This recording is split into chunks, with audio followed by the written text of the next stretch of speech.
Bonjour et heureux de vous retrouver en ce moment où l'Église en France attend désormais le pape Benoît XVI pour sa première visite dans l'Hexagone. Ce sera du 12 au 15 septembre prochain à Paris et à Lourdes pour le 150e anniversaire des apparitions de la Vierge Marie. Le pape Benoît XVI, parfois caricaturé, en tout cas mal connu, les Français savent-ils qu'ils ont à la personne de Benoît XVI un ami francophile et un ami parfaitement francophone. Pour en parler, figurez-vous que nous avons pris le chemin de Rome aujourd'hui pour retrouver un homme qui connaît parfaitement le Saint-Père pour avoir travaillé avec lui pendant de très longues années. Cardinal Georges-Marie Cottier, bonjour. Je ne sais pas si je connais parfaitement, parce qu'on ne connaît jamais le prochain parfaitement, mais je le connais bien et je l'aime bien. Théologien personnel de Jean-Paul II pendant 15 ans, vous êtes reconnu pour la clarté de votre discernement, votre originalité aussi, votre simplicité dans les relations. Le cardinal Ratzinger, vous avez travaillé beaucoup avec lui lorsqu'il était préfet pour la Congrégation pour la doctrine de la foi et aussi au sein de cette commission théologique internationale dont vous étiez le secrétaire général. J'ai été secrétaire assez longtemps de la commission théologique internationale et nous avions chaque année, une semaine de travail ensemble. Et le cardinal, dans la mesure du possible, suivait toutes nos séances et participait. Et c'était certainement pour lui une joie parce qu'il faisait de la théologie. C'est un théologien dans l'âme et qui aime la théologie. Et ça, c'est très beau déjà. Et d'ailleurs, à quel moment avez-vous entendu parler pour la première fois du cardinal Ratzinger? On a parlé de lui au moment du concile, mais moi j'étais expert avec un évêque français, mais expert privé, qui était Monsieur de Provenchère, évêque d'Aix-en-Provence. Et je l'ai probablement rencontré sans avoir des contacts personnels avec lui. Il y avait des rencontres en théologien allemand et théologien français. C'est là qu'on a commencé à parler. Il était un des plus jeunes théologiens du Concile, comme étant une étoile montante, si je peux prendre cette expression. Et il l'était en fait. Mais c'était un contact très lointain. C'est plutôt parce qu'on disait de lui. C'est plus tard qu'il va se révéler. On va d'ailleurs le découvrir avec vous. Un mot quand même sur le lieu où nous nous trouvons. Nous sommes dans ces jardins du Vatican, splendides jardins qui occupent une bonne partie de la cité pontificale. D'ailleurs, le pape Benoît XVI, paraît-il, aime à se promener dans tous les jours, il vient faire sa promenade. Alors, on ne peut pas pénétrer dans le jardin où le pape est là parce qu'il récite le rosaire avec son secrétaire ou ses secrétaires. Et il fait ça en général l'après-midi. Ou le soir, des jours comme aujourd'hui, il fait trop chaud l'après-midi. Alors, il aime bien les jardins, qui sont d'ailleurs, qui le méritent, parce qu'au point de vue esthétique, au point de vue botanique aussi, au point de vue des fontaines, il vaudrait la peine de faire une belle émission sur les fontaines des jardins du Vatican. Et il y a aussi l'Académie pontificale des sciences, qui a une cassina, qui est une construction du temps de la Renaissance qui est très très belle. Oui, et puis pour se situer où nous sommes, on perçoit bien en tout cas qu'ici on est sur une colline, la colline du Vatican, et la basilique Saint-Pierre est tout en bas. Tout en bas, on la voit d'en haut, et puis en face de nous, il y a la grotte de Lourdes. Voilà. Cette grotte de Lourdes qui a été offerte par l'évêque de Lourdes, Monseigneur Schopfer, en 1902. En 1902. Et qui manifeste cet attachement. C'était le pape Léon XIII à l'époque. Léon XIII, mais Jean XXIII, par exemple, aimait beaucoup venir là. Il était très ami de Monseigneur Théas, qui était évêque de Lourdes aussi. Oui, oui. Et qui rappelle d'ailleurs cette prochaine visite du pape à Lourdes, certainement. Et qui dit l'attachement des papes à Lourdes. Venons-en au cœur du sujet, si vous le voulez bien, Éminence. Benoît XVI, cet homme reconnu comme l'une des plus grandes intelligences de notre temps, est un ami de la France. Il a puisé dans le patrimoine culturel et théologique de la France. Pourquoi cet attrait pour la France? Lui, pétri par la culture allemande, la culture théologique allemande, qui regorge de nombreux théologiens également. C'est un Allemand, mais nous parlions de ça. Je crois que vous étiez là un jour à Radio Vatican et nous avons été corrigés. Quelqu'un a dit c'est pas un Allemand, c'est un Bavarois. Oui. Ce qui n'est pas vrai parce que les Bavarois sont des Allemands. Mais la personne a voulu souligner cette note propre de la Bavière, qui, comme d'ailleurs l'Autriche, sont des pays de langue allemande où l'empreinte latine est très forte. Et je crois que c'est un homme qui aime beaucoup la culture latine, notre pape.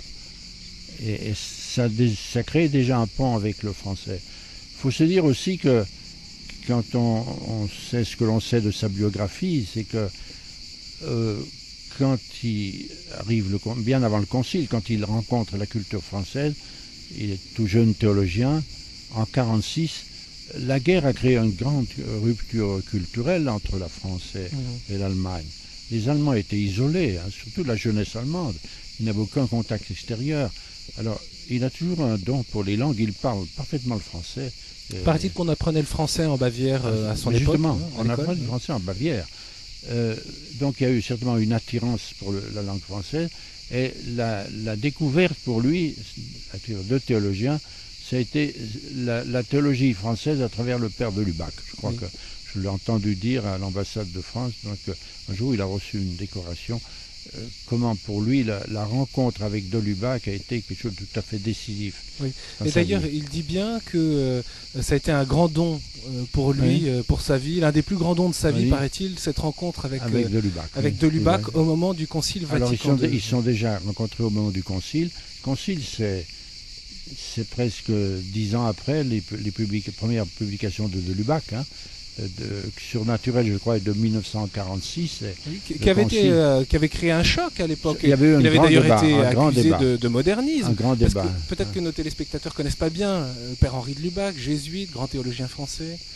Alors, c'est un grand théologien qui est aussi un grand historien de la théologie.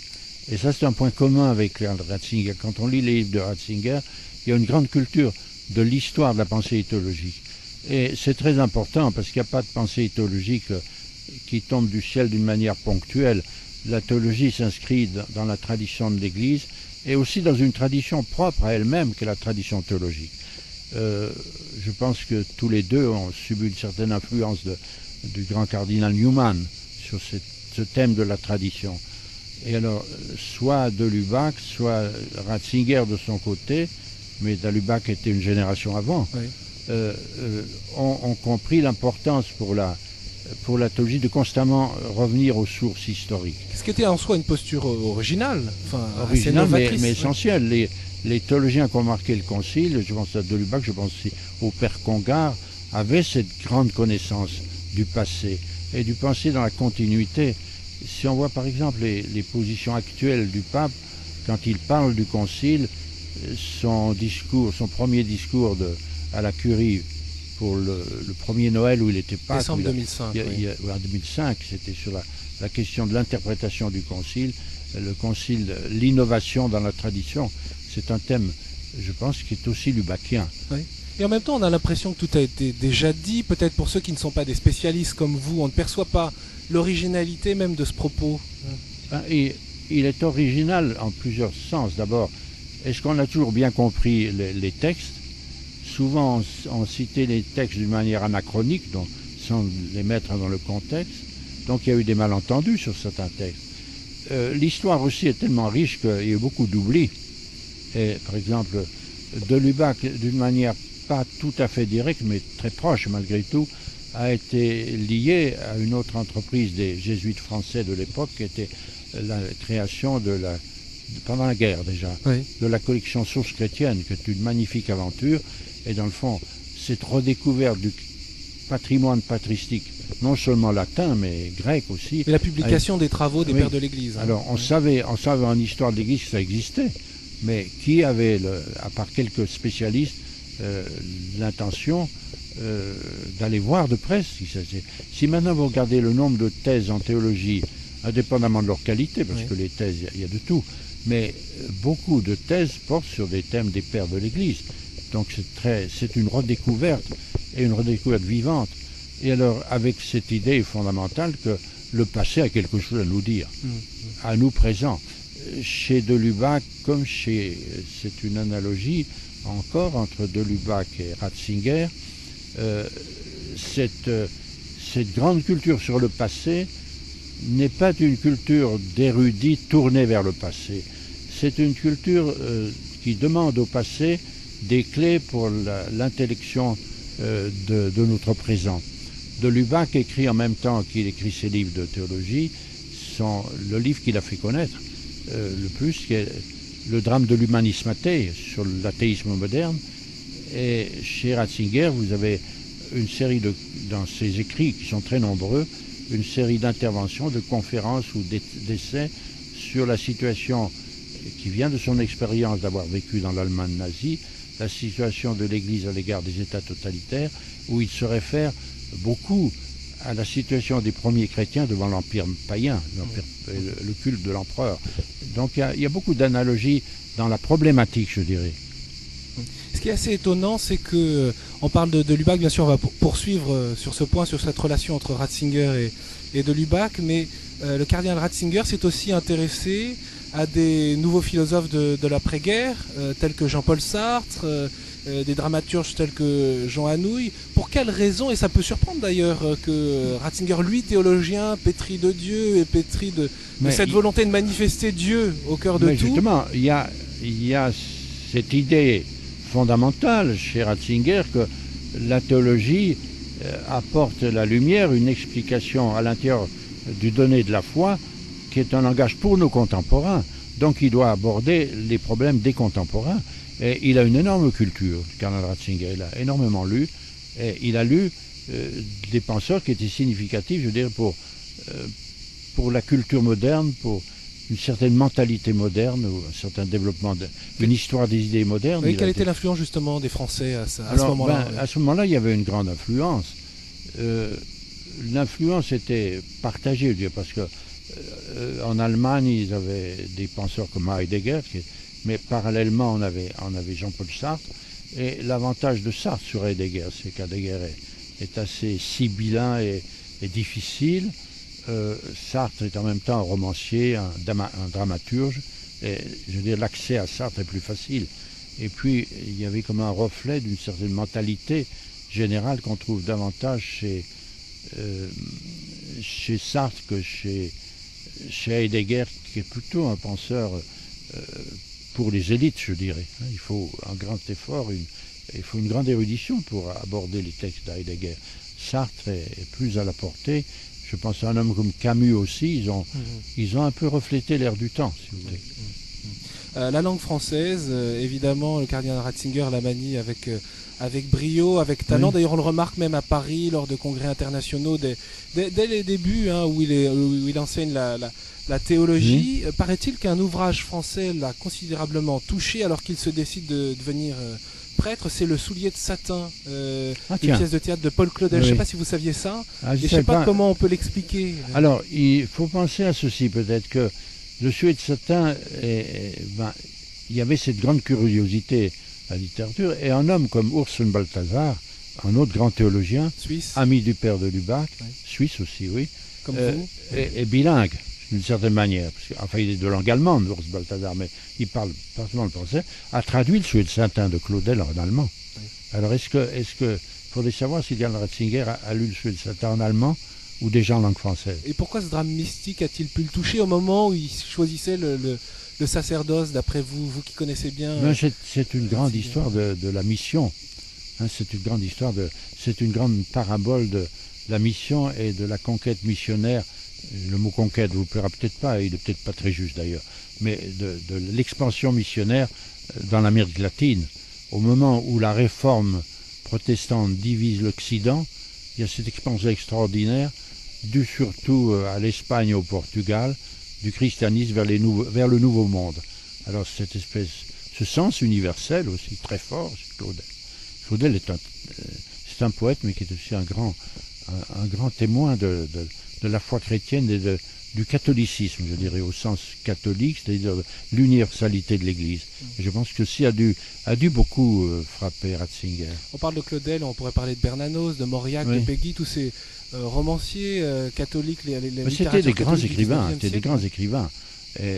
L'Allemagne avait quelques grands écrivains, mais il faut penser aussi que quand il y a l'occupation, il cite beaucoup un écrivain catholique allemand, qui est Schneider, mais sous le nazisme, ces gens étaient maltraités. Je veux dire, d'abord, il y avait la censure des livres, c'était plus ou moins, ils ont dû se taire beaucoup. Il y a quelques grands résistants allemands que l'on publie maintenant, mais dans quelle mesure le jeune Ratzinger a eu accès direct à ces penseurs, c'est différent. Ils se sont révélés tout de suite à la libération, donc en 45-46. Donc il faut tenir compte de ce contexte aussi. En France, on n'a jamais été privé de l'accès à ces grands écrivains. Même la censure de Vichy n'a pas touché ces écrivains-là. Oui. Autrement dit, est-ce qu'on pourrait dire que le cardinal Ratzinger est d'une certaine manière un peu débiteur de la culture française? Et Oui, comment on pourrait retrouver cette culture française dans ce qu'il est aujourd'hui, le pape Benoît XVI? À votre avis, c'est un exercice difficile en quelques mots, mais... Je pense d'abord, tout ce qu'on a dit jusqu'ici, Oui. cette communauté dans la problématique de certains théologiens français. Vous savez, les grandes cultures doivent communiquer. C'est une idée assez fausse qui est très répandue que les cultures sont fermées sur elles-mêmes. Pour étudier les cultures, évidemment, on fait comme un travail d'analyse de laboratoire, on les isole en montrant ce qui les sépare des autres, mais en fait, toutes les grandes cultures ont communiqué. Et l'Europe, avant l'Europe politique, l'Europe culturelle a existé. Elle existe même davantage aujourd'hui qu'elle a existé avant la guerre, mais je me souviens tout de même, avant la guerre, nous connaissions, par les traductions, ou ceux qui connaissaient l'allemand par la langue allemande, beaucoup de choses, de la littérature allemande, la littérature anglaise, et heureusement que c'est comme ça. Alors je le disais, un ami de la France, mais c'est aussi un ami exigeant. À plusieurs reprises, il s'est exprimé sur la manière dont il percevait la situation de l'Église en France ou même de la recherche théologique.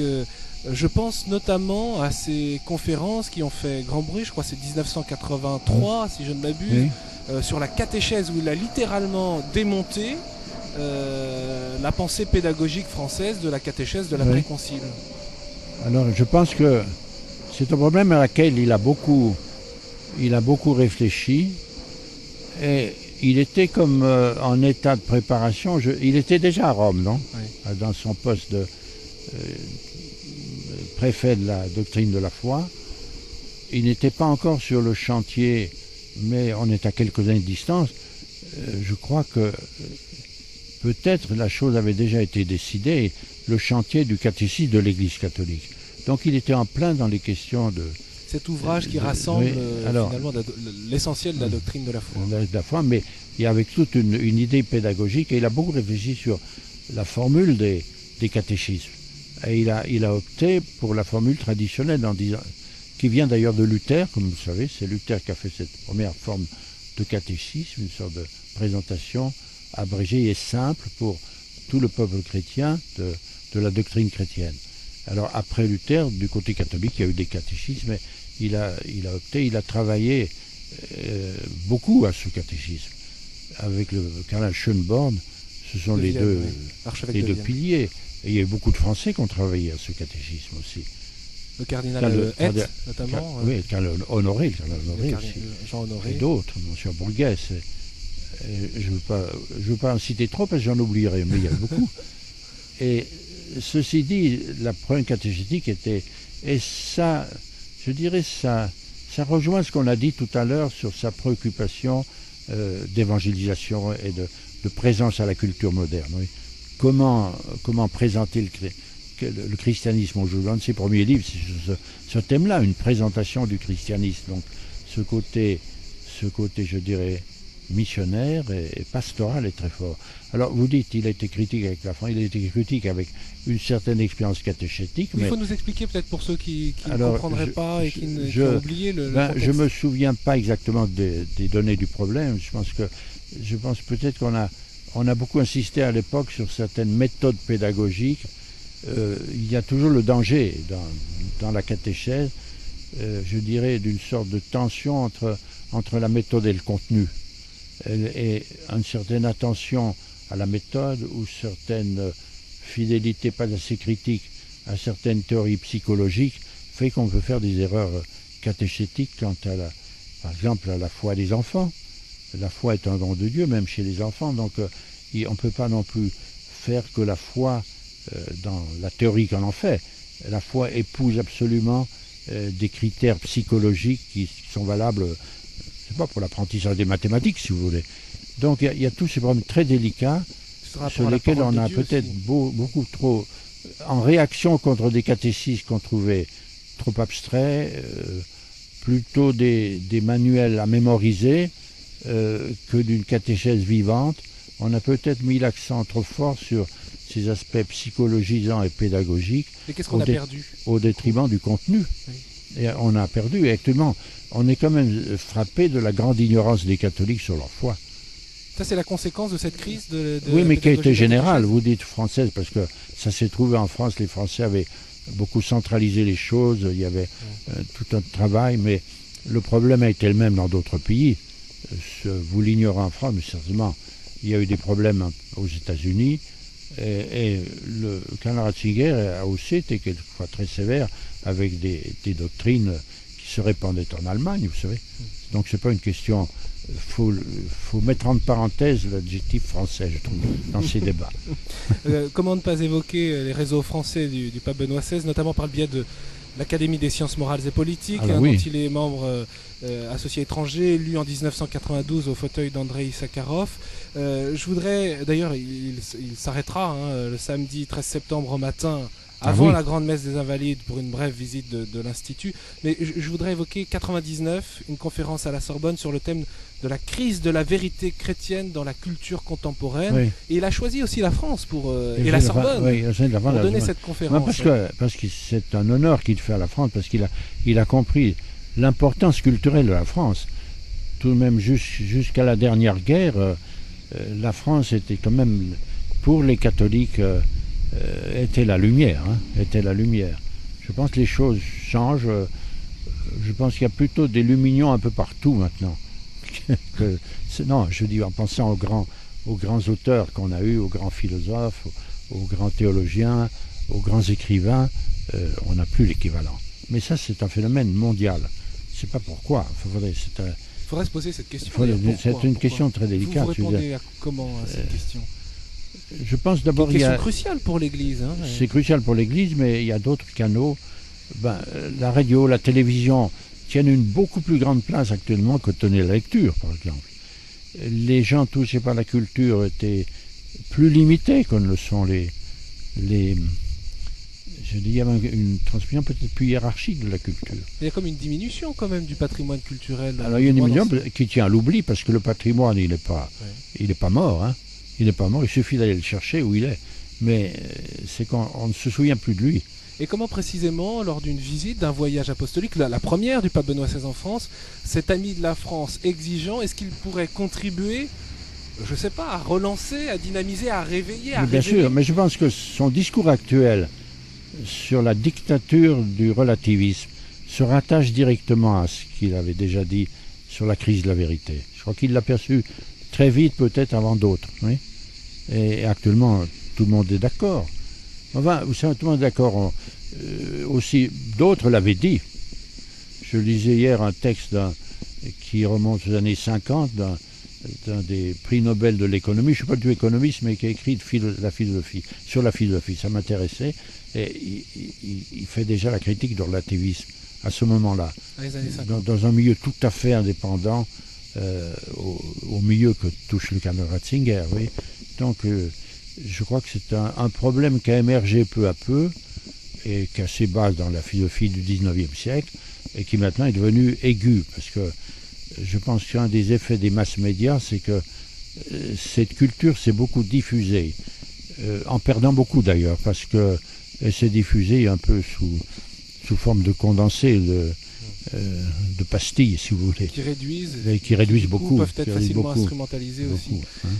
Est-ce que le pape Benoît XVI, finalement, peut contribuer ou contribue dès à présent à cette forme de réveil? Parce qu'on imagine, pour avoir des Congards, des Delubac, des Danielou, pour avoir aussi des Peggy, des Bernanos, des Claudel, il y en a eu beaucoup d'autres autour d'eux qui sont sûrement moins connus. C'était tout un milieu quand même. C'est un milieu, ils avaient des lecteurs d'abord. Et un écrivain sans lecteur, ça n'existe pas. Enfin, il peut y en avoir isolés, il y en a eu dans les camps de concentration, mais c'était les lecteurs potentiels.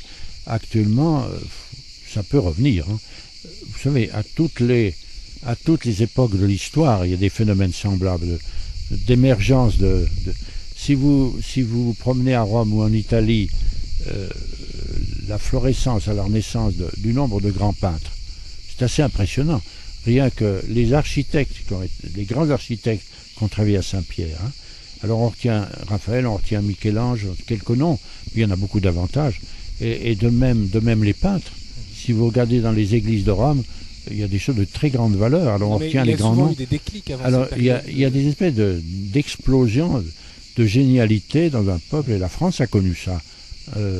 Elle a connu ça avec la grande blessure de la guerre de 14 en même temps. C'est-à-dire que cette génération, des gens comme Peggy, par exemple, sont morts au front en 14 et peut-être qu'on paye maintenant les conséquences de ce grand massacre qui a d'ailleurs touché l'Allemagne autant que la France. En 2001, le cardinal Ratzinger déclare à Notre-Dame de Paris: l'enfer, c'est de vivre en l'absence de Dieu. Ça sera d'ailleurs ma conclusion. Est-ce que les Français, à votre avis, de ce que vous percevez de la France, seront capables d'accueillir cet ami et de comprendre ce qu'il dit, alors même que peut-être cette très grande proximité peut aussi contribuer à une forme de distanciation? Alors qui sont les Français? Je veux dire, certainement des gens le comprendront. Quand on a une pensée de qualité, elle touche certainement les cœurs de qualité. Peut-être les commentaires rapides qu'on en fera dans certains médias, vous savez, les formules assassines ou les formules de louanges excessives, tout ça, ça ne correspond pas à grand-chose. Enfin, je pense dès maintenant, il y a une chose très importante chez le pape actuel, c'est qu'il fait de magnifiques homélies, claires, d'une très belle langue. Tout ça, il apporte autre. Il parle comme pape, c'est l'enseignement de l'Église, mais c'est aussi une contribution au patrimoine culturel. Et ça, et les gens le sentent. On achète ces livres. Hein. Oui. Il faudra travailler donc ces homélies, ces textes, ces discours. Oui, je crois que c'est très bien qu'on les connaisse, parce qu'il y a des choses très très belles. Et je pense que il aura ce côté, dans l'histoire, il aura ce rôle doctoral, je pense. Et vous-même, vous serez en France, Éminence, à Paris ou à Lourdes? Pas au moment, je vais à Lourdes la semaine prochaine, mais je ne serai pas au moment de la visite du Saint-Père. Un grand merci en tout cas de nous avoir accompagnés, de nous avoir mieux fait comprendre la place de la culture française chez le pape Benoît XVI et comment ça pétrit d'ailleurs la personnalité même du cardinal Ratzinger. Et cette visite, figurez-vous, Éminence, vous pourrez bien sûr la suivre sur la chaîne de télévision KTO et puis sur internet www.ktotv.com. Nous étions ici dans ces fabuleux jardins du Vatican, juste au-dessus de la basilique Saint-Pierre. Un grand merci de nous avoir accompagnés.